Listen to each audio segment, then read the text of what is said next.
Bismillahirrahmanirrahim. Hello everyone. In this video we are going to be analyzing a meaningful and beautiful poem from Rumi's Masnawi. In book 3 of the Masnawi, Rumi has been narrating a story in several sections. I will be summarizing the initial part of this story. There is this particular part that we are interested and we will be examining in this video. So let me read the background, then we start examining what is going on. In book 3 of the Masnawi, Rumi narrates the story of a devoted servant of the Sadr Jahan, a high-ranking governor, who was falsely accused and forced to flee Bukhara. That governor was in Bukhara and the servant was falsely accused of something, not important what, and he had to flee Bukhara to save his life. For 10 years, he wandered through different lands, mountains, deserts, living in exile and suffering the pain of separation from the governor with whom he was in love. Despite years of escape, his love for the Bukhara and his master never faded. Overwhelmed by the longing, he could no longer bear the agony of separation. He realized that the exile has drained his spirit, just as the lifeless water turns yellow and stale, and once thriving gardens become barren and sickly. Bukhara remained in his heart, a fire that would not fade. With each passing year, the pain of separation deepened, his soul withered, his spirit dulled. He saw himself like a garden turned barren, a riverbed left dry. Even wisdom, he thought, loses its strength in solitude. The weight of longing crushed him until one day he could bear it no more. Danger meant nothing, fear meant nothing, only reunion mattered. Ignoring warnings, he set off to go back to Bukhara. Friends and companions pleaded with him, calling his return madness. "You escaped with your life," they reminded him. "Why throw yourself back into the mouth of the beast?" But he would not listen. He saw Bukhara not as a place of danger, but a place where his soul could be whole. Even if I am cast into chains, he thought, better be imprisoned in love than free in exile. Now, we are getting to the part that we will be examining. A wise advisor tried once more to stop him. "Love has blinded you," he said. "You are walking towards ruin. Deaf to reason, blind to the unseen forces pulling you towards destruction." The servant stood there, his face illuminated with unwavering resolve. Now, in what follows, the servant is going to be speaking. He's going to be answering his friends and advisor, and that is a magnificent story. The part we will be examining is in book 3 of the Masnawi, lines 3831 to 3860. The servant turns to the advisor and says, "Goft ey nase, khamosh kun chand, pand kam deh, zon ke bas sakht ast pand." He, the servant, said, "O advisor, be silent. How long will you advise me? Advise me less, for the chains of your counsel are too strong." Meaning that stop it. The more you advise me, the tighter my chains are becoming. And we're going to see why.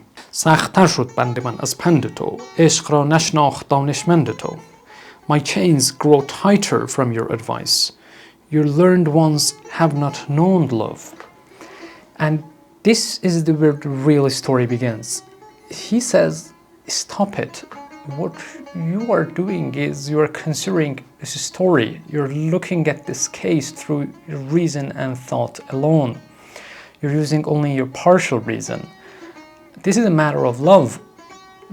We're going to see that this is a spiritual, intoxicating love, but for now, let's not get into that. He says this is a matter of love. Your scholars, your learned ones, have not learned about love. They have learned one theory after another. They have learned all these classifications, but they haven't understood one thing, and that is love. Now, from this couplet onward, we're going to see what kind of love he's talking about.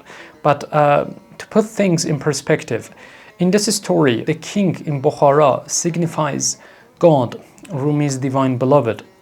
Bukhara signifies the state of union they were having. the world of meanings, as he usually refers to. The advisor is his partial reason, his reasoning faculty, who sees everything through the framework of reason, not taking into account other aspects of reality, including mystical ones. Now, with this frame, let's get back into the story. The reasoning faculty told him, you have stayed for so long, you're doing fine, why go back? You know that's a dangerous game, you know that's a dangerous journey. And Rumi has been like delineating this throughout his works in Divan, in Masnawi, that spiritual journey is baladi, he says, and I quote, meaning that it's dangerous. There are lots of perils on this path. It's not going to be an easy walk. The moment, Rumi says, the moment you say, I'm in love with God, trials will start. What is the nature of those trials and why trials? That's the matter for a different video. But now, his reason is lecturing him, don't go back, forget it, it's too hard, you're doing fine. And he says, silent. All the learned ones that you have walked following you have not learned divine love. They have not understood divine love. Now, next couplet says, آن طرف که عشق می افزود درد بو حنیفه و شافعی درسی نکرد. Where love increased the pain, neither Abu Hanifa nor Shafi'i were educated. He's saying that when love was testing us with trials, because God does not present his love to the servants easily. It comes with a price, and that price is usually difficulties. You gotta prove yourself and you gotta earn it so that it is just and it's not randomly distributed. It says when love was increasing the pain, when love was sending one trial after another, your scholarly ones, and here he names two leaders in the Sunni Islam. One, Abu Hanifa, after which the whole school of thought, Hanafi school of thought is named, and the other one, Shafi'i. They call him Imam Shafi'i. After him, another school of fiqhi, jurisprudential school has been named the Shafi'i Sunni school. It says when love was challenging us, when love was pulling us, even you learned ones like Abu Hanifa and Shafi'i were not educated. Who are you lecturing about?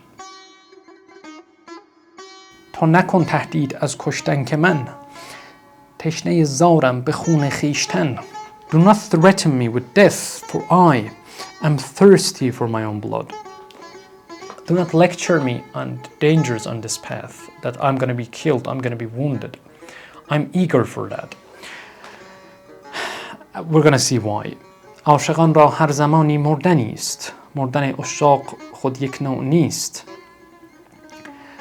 For lovers, each moment is a new kind of death. Death of lovers is not of one kind. Here he is basically paraphrasing and alluding to the statements of Mansur Hallaj, who was executed by the jurists because he said, I am the truth. They did not understand what he's saying, so they killed him. Rumi is saying, if that is what's going to happen to me, fine, so be it. I know that this death will bring enlightenment in the sense that I will unite with my beloved. My death is not the end of the game. It's a new stage, and I'm not afraid of that.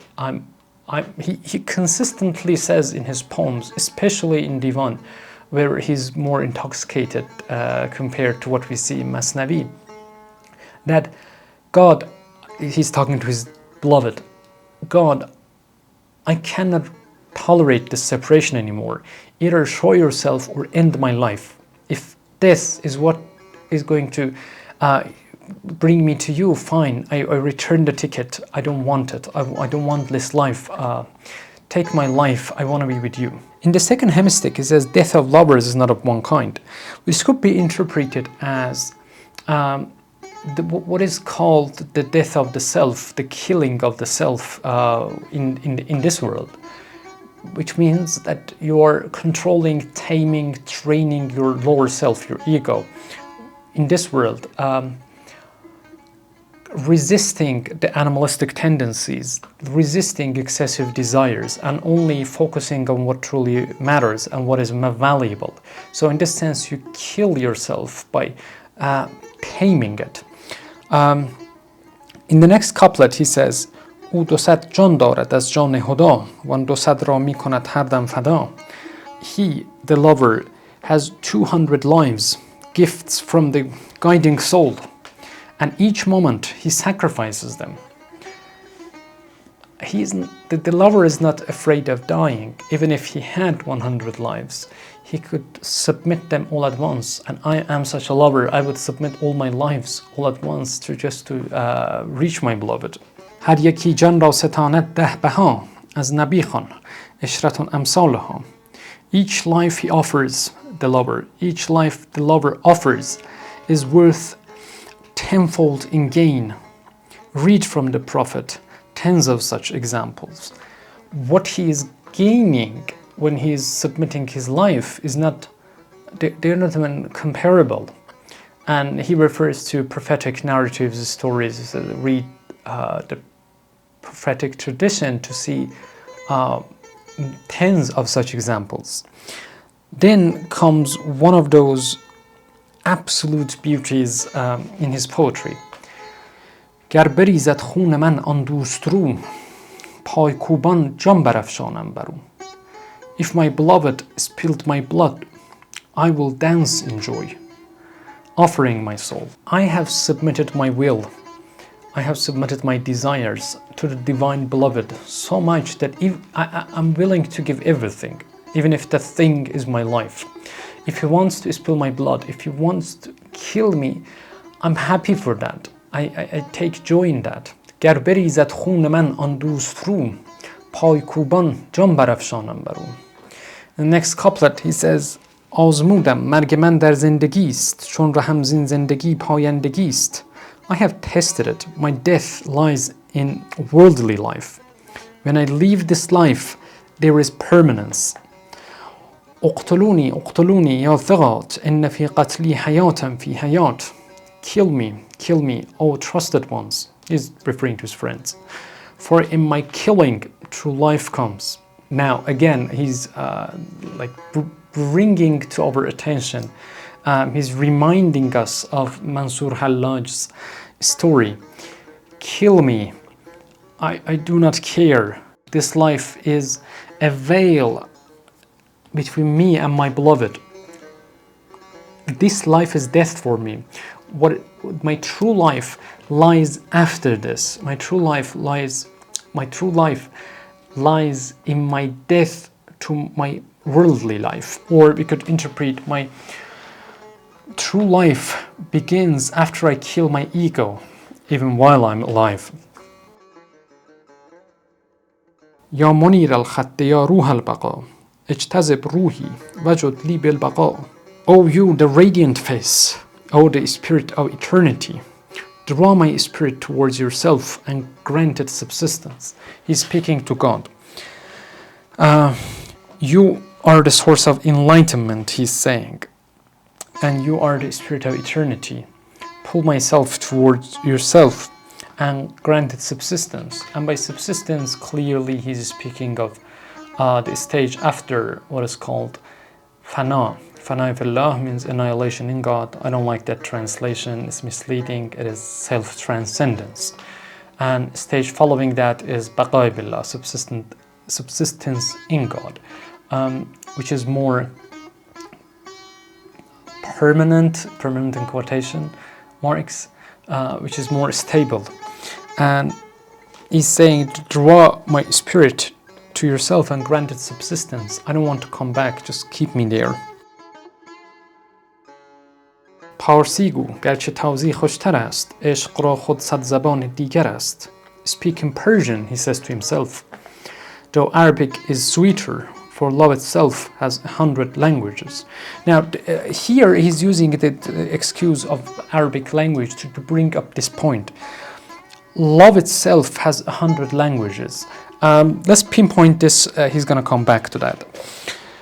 بوی آن دل بر چو پران می شود آن زبان ها جمله حیران می شود. And here he is bringing up the point. When the scent of the beloved spreads, all those languages are in bewilderment. When the divine is present, the languages fall short of explaining that situation.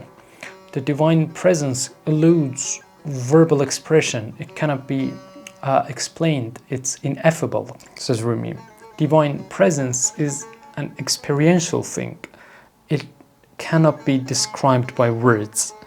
Then he says to himself, بس کنم دلبر در آمد در خطاب گوش شو والله اعلم بالصواب. Enough, my beloved has begun to speak. Be all ears now, for God knows what is good. He was speaking with his divine beloved, and finally that moment arrives. The divine shows himself, shows his face. The divine beloved manifests himself. He grants him his grace. And at that moment, he just immediately tells himself, enough, my beloved has begun to speak. That is, I'm receiving divine manifestations in my heart. Stop talking, says to himself. Be all ears now, just listen. That is, be attentive of what is going on. From this point on, he shifts the lens to examining whether such matters, divine truth, divine reality, can be understood through scholastic methods. گرچه این عاشق بخارا می رود نه به درس و نه به استا می رود. Although this lover in the story, although this lover journeys to Bukhara, he does not go there looking for education or a teacher. Why not? He answers that in the next couplet. عاشقان را شد مدرس حسن دوست دفتر و درس و سبقشان روی اوست. For lovers, the beauty of the beloved is the instructor. Their lesson and book is his face. What does that mean? Divine face in Sufism, in Islamic mysticism, represents divine manifestations. For lovers, the educator and the material of education, the content of education, does not come from books. It comes from divine manifestations. Put differently, for lovers, knowledge does not come from books. It comes from lover-beloved experience. It comes from divine intuition. It comes from mystical experience, says Rumi. But I've argued elsewhere, I will be continue doing that until the end of my life. He doesn't reject philosophy altogether. In other parts of his works, he embraces, actually he acknowledges the value of philosophy, though recognizing some limits to it. Silent they are, yet the cry of their repetition echoes to the beloved's throne. The lovers are silent. They do not speak much. They do not brag much. But their silent repetition, their silent cry of repetition, reaches the divine throne. What does he mean here?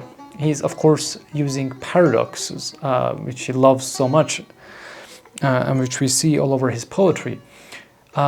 Silent cry of repetition refers to the divine remembrance. In Islamic tradition, we call it dhikr, in Farsi zikr, by which the people of faith or the lovers are to contemplate God by meditating on his names and attributes in certain numbers. They repeat his names using what is called tasbih in their hands. You have seen that. And he says the lovers are playing a dialogue-like game with their beloved. They repeatedly call the beloved's name. They repeatedly call his attributes, but silently in their heart, which means it doesn't necessarily mean like silently as in not saying it out loud, but meaning sincerely, internally, earnestly, eagerly. They do that. They keep begging God, they keep contemplating, meditating God. What happens then? We're going to see this, and we have seen this from the previous couplet. The other side of dialogue comes into play. There is the lover and there is the beloved. The lover is repeatedly begging him, remembering him, calling him, invoking him. And what does he do? he sends his manifestations, he manifests himself. So there is this dialogue going on. Repetition, earnest repetition here, and manifestation coming to the mystic's heart. A beautiful love-oriented dialogue. درسشان آشوب و چرخ و زلزله، نه زیادات است و باب و سلسله. Their lessons are chaos, whirling, and quake, not successive increment or regress. The lover's lessons are chaos and quake because the source is divine love. The divine manifests himself, speaking to the lover through the language of love, burning its way through their heart. And it is in this sense that love puts not only the lover but the entire universe in Rumi's thought into motion. It shakes the whole world. Love is what started creation, by which Rumi is alluding to the famous Sufi principle, Kuntu kanzan makhfiyan. God says, I was the hidden treasure. I loved to be recognized. Therefore, I created the beings to be recognized. He loved to be recognized. Building on this, the Sufis say that the creation followed divine love. Divine love put everything into action. Divine love started this whole chaos. And Rumi is saying that the source, that is the divine beloved, stirs the whole world, stirs the lover's heart using love. It is their lesson. Their lesson is not books. But he said something strange here. He said it is not successive increment or regress. What do they mean? Successive increment is a logical approach in which the premises of an argument follow in stepwise form, one premise following the other, increasing, like the rungs of the ladder, one after the another. And then he said regress. What regress means, I'm going to be explaining in the following couplet. سلسله این قوم جعد مشکبار مسئله دور است لیکن دور یار. The regress of this people is the beloved's musk-scented hair. The question is that of the circle, but whirling around the beloved, not the infinite regress. By the circle and regress, Rumi refers to two logical terms, infinite regress and vicious circle. In logic, vicious circle is a case, in Farsi it's called dore batil. It's a case in which, say, A depends on B, and B conversely depends on A. So the cause and effect just breaks down. Chasing such an argument when one premise depends on another will lead you nowhere. An infinite regress, or tasalsul in Farsi, or silsile, refers to a case in which A depends on B and B depends on C, and this goes on and on infinitely, where there is no first cause. If you want to examine what was the cause of this effect, you find B. What is the cause of B? It is C, and it goes infinitely, meaning that there will be no first cause. You will reach nowhere. You will not find the answer, and thus you will not find certainty, according to Rumi. In the next couplet, Rumi says, مسئله کی سر بپرسد کس تو را گو نگنجد گنج حق در کیسه ها. If someone asks you about the problem of pouch, tell them God's treasure fits not in the pouches.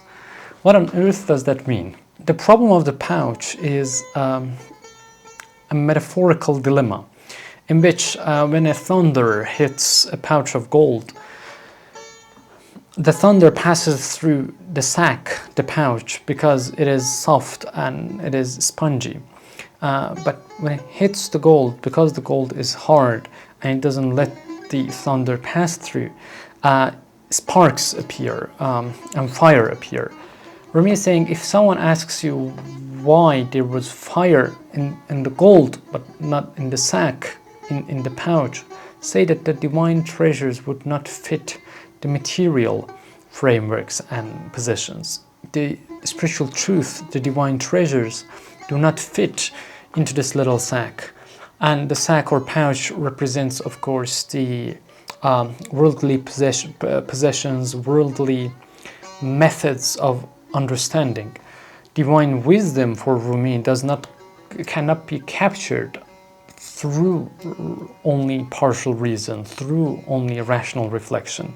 It is much deeper. Rational reflection captures some of it, but not all. The entirety of spiritual truth eludes eludes rational reasoning, and you need to take one more step after you learn philosophy. Philosophy is valuable. It helps us tremendously. It helps us understand the scripture, the hadith, the mystic texts, the philosophical texts. It gives us a lens to sharply analyze everything.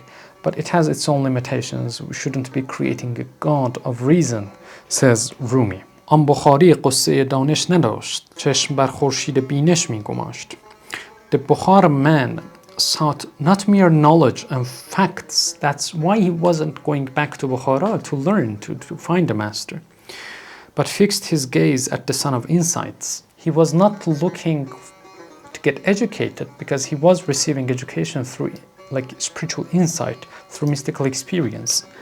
هر که در خلوت به بینش راه یافت، او ز دانش ها نجوید دستگاه. Whoever finds insight in solitude seeks not formal system of knowledge. By khalwat, or solitude, and receiving binesh is referring to mystical experiences, the unveiling, the kashf, what we call in Islamic tradition. Mystical experience generally is associated with the word kashf. As to what the variations of kashf are, especially what kind of mystical experiences does Rumi talk about, illustrate in his works, I have prepared a video through the lens of Sayyid Haydar Amoli, which will come soon, and then I will be comparing it, I will be using that framework, that classification Sayyid Haydar Amoli gives us, to look at Rumi's text to see what kind of mystical experiences Rumi illustrates. با جمال جان چو شد هم کاسه ای، باشدش ز اخبار و دانش تاسه ای. When one feasts on the beauty of the soul, the world's news and knowledge take no toll. To interpret, one who has reached spiritual truth cares little for conventional knowledge or news, says Rumi. دیده بر دانش بود غالب فرا، زان همی دنیا بچربد آمرا. Perception appears dominant over knowledge, which is why the world seems preferable to the masses. Meaning that for the masses, what they see, their perception, their sight, matters more, is more convincing than knowledge. They believe more what they see. That's why the majority of the people, that's why the masses, he says, are clinging to the world. This is what they see. As to the knowledge of what comes next, the justifications, the moral acts that leads you to blessing, both in the world and in the hereafter, the masses do not go after that. زانکه دنیا را همی بینند عین، وان جهانی را همی دانند دین. For they, the masses, for they see the world as something real, while the next world they think is but a promised ideal. Again, he's saying that people see this world, coins in their pockets, and they see what is gonna come after, or what truth or knowledge or ethical values they could receive following certain frameworks. Does not matter to them much. This is the end of the poem. I hope you liked the story. I tried my best to summarize its background and go line by line, offering the interpretations. If you liked the video, please like and share it with people whom you think are interested, to help spread Rumi's wisdom universally. Thank you for watching.